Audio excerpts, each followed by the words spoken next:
जय विवेकानन्द सूरये सच्चित्सुखस्वरूपाय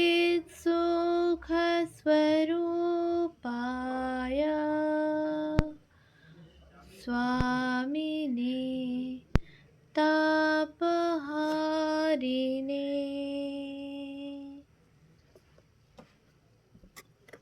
উদ্বোধন ১২৫ স্মরণে মননে বিশ্লেষণে গ্রন্থ থেকে পাঠ। পৃষ্ঠা সংখ্যা ৩৬৫। নারীর শিক্ষা, প্রগতি ও উন্নয়নে উদ্বোধন। পথ পরিক্রমা। স্বামীজি পাশ্চাত্যে থাকাকালে তাঁর চিঠিগুলি গুরু ভ্রাতাদের প্রাণে আগুন জ্বালিয়েছিল। স্বামী ত্রিগুণাতীতানন্দের সম্পাদনায় উদ্বোধনে প্রথম বর্ষ থেকেই প্রকাশিত হয়েছে নারী সংক্রান্ত বিবিধ রচনা। গিরিশচন্দ্র ঘোষের ঝালোয়ার দুহিতা প্রথম বর্ষের চতুর্থ সংখ্যা থেকে ধারাবাহিকভাবে প্রকাশিত এবং বড় বউ প্রথম বর্ষ ২০ সংখ্যা, স্বামী বিবেকানন্দের ভারতীয় নারীর উন্নতি চতুর্থ বর্ষ ১৬ সংখ্যা। ১৯১১ সালের অক্টোবরে ভগিনী নিবেদিতার দেহাবসানের পর কার্তিক ১৩১৮ সংখ্যায় ভগিনীর শোকনিবন্ধ প্রকাশের পরপরই পৌষ সংখ্যায় ১৩ বর্ষ ১২ সংখ্যা স্ত্রী শিক্ষা সমস্যা শিরোনামে লেখকের নামবিহীন একটি প্রবন্ধ প্রকাশিত হল, যার প্রথমেই ভগিনীকে স্মরণ করে লেখক লিখেছেন, স্ত্রী শিক্ষা বিস্তারকল্পে স্বামী বিবেকানন্দের একটি প্রধান অবলম্বন ছিলেন সিস্টার নিবেদিতা। অক্ষয় উদ্যমের প্রতিমা তাহার সেই পূর্ত মূর্তি আজ অকস্মাৎ কর্মমঞ্চ হইতে অপসারিত হওয়ায় স্ত্রী শিক্ষা সমস্যা যেন নবীন প্রভাবে আমাদের চিত্তক্ষেত্র অধিকার করিতেছে। পরে স্বামী শারদানন্দের ভূমিকা সম্বলিত হয়ে ভারতের সাধনা গ্রন্থভুক্ত বলে দেখা যায় প্রবন্ধটির রচয়িতা স্বামী প্রজ্ঞানন্দ। অত্যন্ত সুচিন্তিত প্রবন্ধটিতে তিনি আলোচনা করেছেন শিক্ষার উদ্দেশ্য, প্রাচ্য পাশ্চাত্যের ব্যবহার দৃষ্টির তারতম্য, ভোগ দৃষ্টি ও ত্যাগ দৃষ্টি, ভারতের জাতীয় শিক্ষা কি হওয়া উচিত, যোগ্য শিক্ষক কেমন হবেন। ৭ পাতার প্রবন্ধটির ৬ পাতা জুড়ে রয়েছে সমগ্র দেশের শিক্ষা ব্যবস্থার সাধারণ সমস্যার প্রতি যুক্তিনিষ্ঠ আলোকপাত। শক্তিশালী লেখনী বস্তুত মাত্র একটি অনুচ্ছেদেই স্ত্রী শিক্ষার সমস্যাকে যথাযথ তুলে ধরেছে। প্রবন্ধের বক্তব্য এবং চিন্তার বিন্যাস উদ্বোধনে স্বামীজীকৃত প্রস্তাবনার কথা মনে করিয়ে দেয়। স্বামীজি স্ত্রী শিক্ষা প্রচার চেষ্টা বিষয়ে এবং ভারতের শিক্ষাক্ষেত্রে সন্ন্যাসের স্থান সম্পর্কে বিশদ আলোচনার ইচ্ছা প্রকাশ করে প্রবন্ধটি শেষ হয়েছে। স্বামী বিবেকানন্দের বাণী ও রচনা প্রকাশ তখন ভবিষ্যতের গর্ভে। উদ্বোধনের পাতায় বিক্ষিপ্তভাবে প্রকাশিত হতো তার বিভিন্ন স্মৃতিকথা। অগ্রহায়ণ ১৩১৮ সংখ্যায় স্বামী শিষ্য সংবাদ এর কিছু অংশ প্রকাশিত হয়েছিল, যেখানে স্ত্রী শিক্ষা সম্পর্কে স্বামীজির মত স্পষ্ট ব্যক্ত হয়েছে। এ কথা পূর্বোক্ত প্রবন্ধে স্বামী প্রজ্ঞানন্দ জানিয়েছেন। দুটি সংখ্যা পরেই মাঘ ১৩১৮ সংখ্যায় ১৪ বর্ষ প্রথম সংখ্যা ভারতীয় রমণী তাহাদের অতীত, বর্তমান ও ভবিষ্যৎ শিরোনামে একটি প্রতিবেদন প্রকাশিত হল, যেটি প্রকৃতপক্ষে স্বামীজির একটি মনোরম স্মৃতিচিত্র। প্রবুদ্ধ ভারত পত্রিকার ডিসেম্বর ১৮৯৮ সংখ্যায় প্রকাশিত প্রতিবেদনের বঙ্গানুবাদ এটি। দেবতাত্মা হিমালয়ের ক্রোড়ে শিবভূমিতে শিবস্বরূপ বিবেকানন্দের সাক্ষাৎকার। বিষয়বস্তু গভীর হলেও আরম্ভটি চমৎকার। প্রতিবেদক এমনভাবে ভাষায় দৃশ্যগুলির বর্ণনা দিয়েছেন যেন গিরিশাত্মা নগাধিরাজের নিস্তব্ধতা আমাদের স্পর্শ করে, এক ঝলক শীতল বাতাস এসে গায়ে লাগে। স্বামীজি ও প্রতিবেদকের সঙ্গে সুবর্ণ বর্ণ শস্যক্ষেত্র, ভুট্টা ক্ষেত আর বেছে রাখা আপেল রাশির মধ্যে দিয়ে কখনো আমরাও হাঁটতে আরম্ভ করি, আর পল্লীগ্রামে স্তব্ধতা ভেদ করে বেজে ওঠে স্বামীজির কণ্ঠস্বর। নারী সম্বন্ধে আর্য ও সেমেটিক আদর্শ চিরদিনই সম্পূর্ণ বিপরীত। এই রচনাটিতে স্বামীজির মুখে এমন কয়েকটি কথা শোনা যায় যেগুলি পরবর্তীকালে বহু উদ্ধৃত, বহু ব্যবহৃত তথা নারী উন্নয়ন সম্পর্কে তাঁর দিগদর্শন। যেমন, নারীদিগের সম্বন্ধে আমাদের হস্তক্ষেপ করিবার অধিকার তাহাদিগকে শিক্ষা দেওয়া পর্যন্ত, নারীগণকে এমন যোগ্যতা অর্জন করাইতে হইবে যাহাতে তাহারা নিজেদের সমস্যা নিজেরাই নিজেদের ভাবে মীমাংসা করিয়া লইতে পারে। অনেক সমস্যা আছে, সমস্যাগুলিও বড় গুরুতর, কিন্তু এমন একটিও সমস্যা নাই শিক্ষা এই মন্ত্রবলে যাহার সমাধান না হইতে পারে। শিক্ষা বলিতে কতকগুলি শব্দ শেখা নহে, উহাকে আমাদের বৃত্তি বা শক্তিসমূহের বিকাশ বলা যাইতে পারে, অথবা বলা যাইতে পারে শিক্ষা বলিতে ব্যক্তি সকলকে এমনভাবে গঠিত করা যাহাতে তাহাদের ইচ্ছা সদ্বিষয়ে ধাবিত ও সুসিদ্ধ হয়।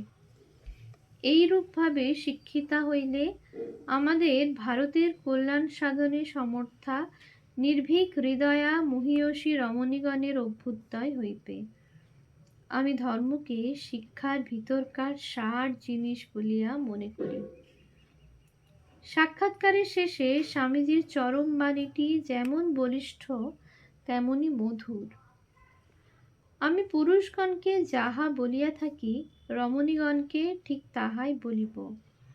ভারত এবং ভারতীয় ধর্মে বিশ্বাস ও শ্রদ্ধা স্থাপন করো, তেজস্বিনী হও, আশায় বুক বাঁধো, ভারতে জন্ম বলিয়া লজ্জিত না হইয়া উহাতে গৌরব অনুভব করো।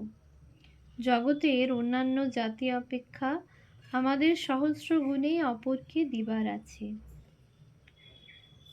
মাঘ 1321 সংখ্যায় আবার নারী শিক্ষা বিষয়ক একটি অতি সুচিন্তিত সুআলোকিত প্রবন্ধ উদ্বোধন উপহার দিল, স্ত্রী শিক্ষা ও নিবেদিতা।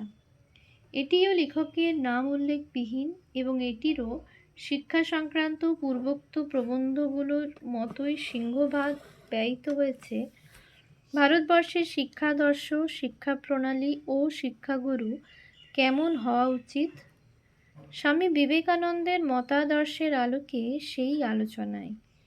স্ত্রী শিক্ষা যে অন্য সকল সাধারণের শিক্ষা থেকে আলাদা কিছু নয়, সমগ্র শিক্ষা ব্যবস্থারই একটি অংশ, সেটি আবার গুরুত্ব সহকারে বিবেচিত হল।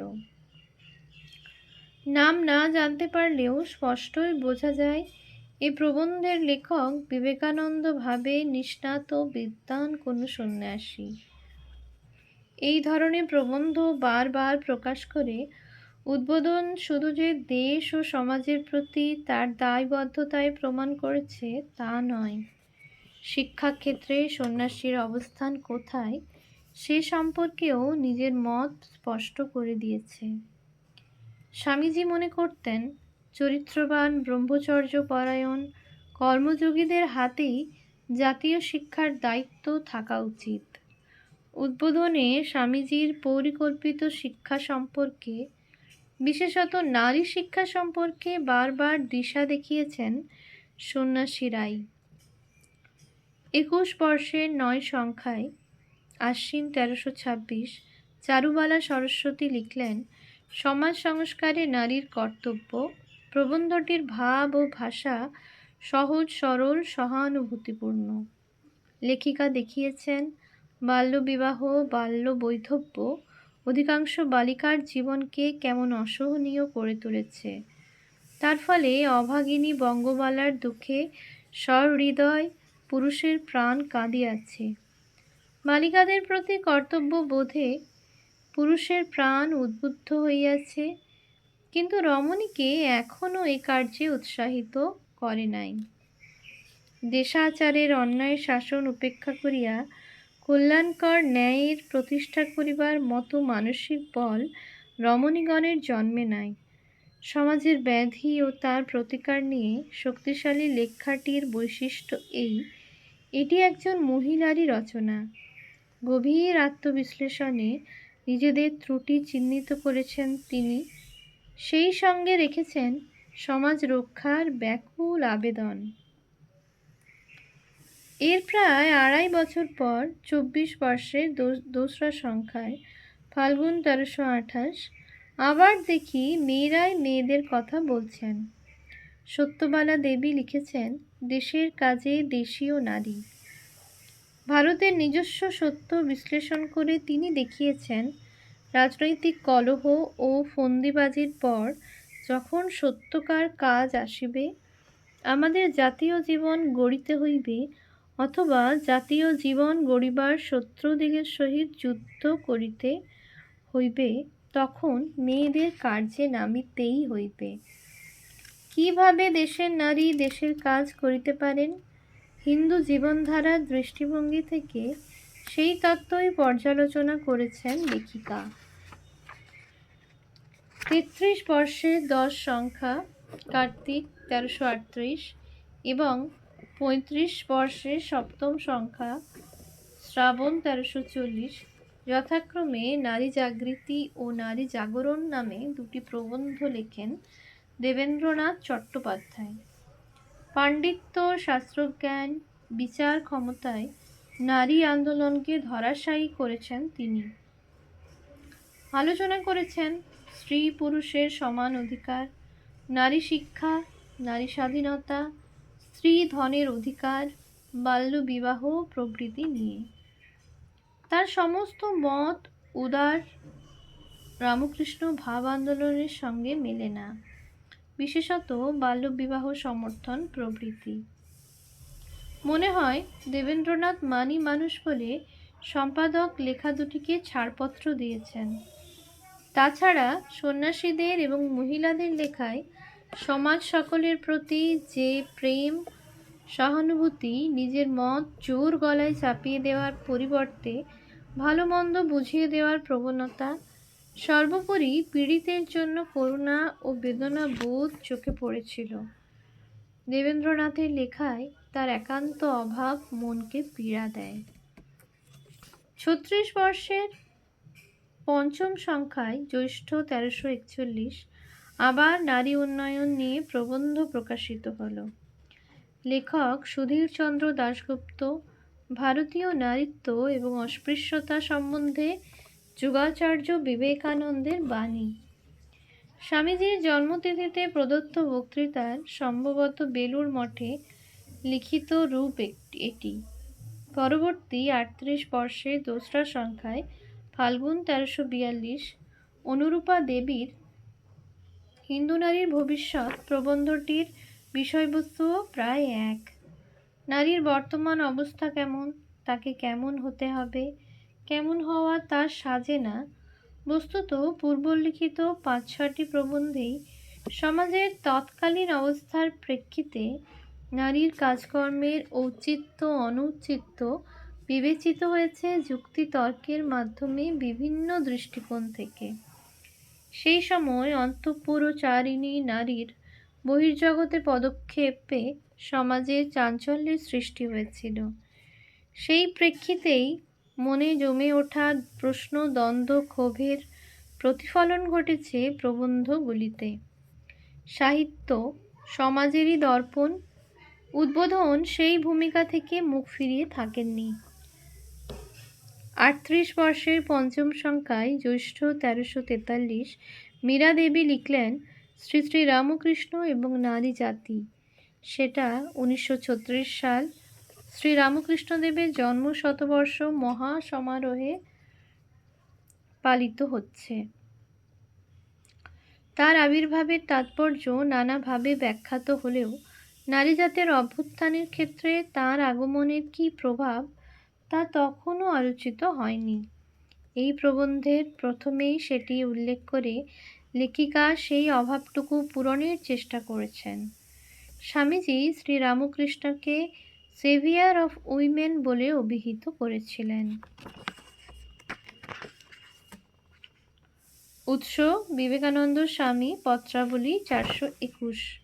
পরবর্তীকালে এই নিয়ে বিস্তর আলোচনা হয়েছে, কিন্তু মীরা দেবীর এই প্রবন্ধটি এ সম্পর্কিত আলোচনার মধ্যে সম্ভবত প্রথম।